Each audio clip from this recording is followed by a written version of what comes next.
Very Spexy Optical Boutique in Peterhead is my business. It's a year old, and it was formed from my years in the optics industry. I started to see a pattern of eyewear being made available to people that was mass produced, and there's a whole other world of eyewear out there that people don't know exists. So I figured when I would come and open my own optical store, Very Spexy, that I would specialise in niche eyewear, small designers, or lesser known brands that use quality material. So I look at the gaps that are in the market, so using top quality lenses. I use Nikon lenses, and speed.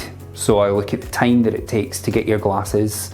On the high street nowadays, it's perfectly reasonable to ask people to wait 2 weeks plus for their glasses. When I started in the optics industry 20 years ago, it was a 1 hour service that we offered. So I've brought back some of the old skills that I would have had when I first started in optics to be able to deliver niche and interesting eyewear you can't find anywhere else within 2 to 3 days. Sometimes same day. I think the pandemic coming round was a surprise to everyone, and there's so much pain and anguish and loss going on in our communities. I don't think anybody could have thought anything worse could happen. So why not apply that to business? What is the worst that could happen starting up a business in an industry that you're passionate about? The worst case scenario is that it doesn't work, but you can fix it.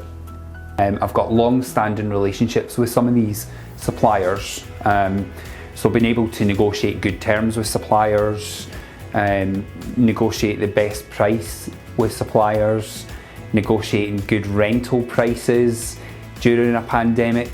In amongst all the bad news, there is also opportunity. I chose to see other opportunities out there. No one's going to be renting retail property at the minute. What's the best price I can get this property at? No one's buying huge amounts of frames at the minute. What's the best price I can get the frame? And can I get it on extended terms? And if I buy X amount of frames, can you give some free? So my commercial experience has gone into those negotiations rather than negotiations with my customers, because I believe I serve my customers well. I sell the best products available at the best price that's available, and I can do that because I've negotiated hard behind the scenes to make that happen. The challenges that I've experienced starting a business during the pandemic is that when I'm motivated and ready to go, the rest of the world is not quite in that space. At this moment in time, my business is operating as normal. This is normal for me, and when lockdown's lifted, it'll be even better.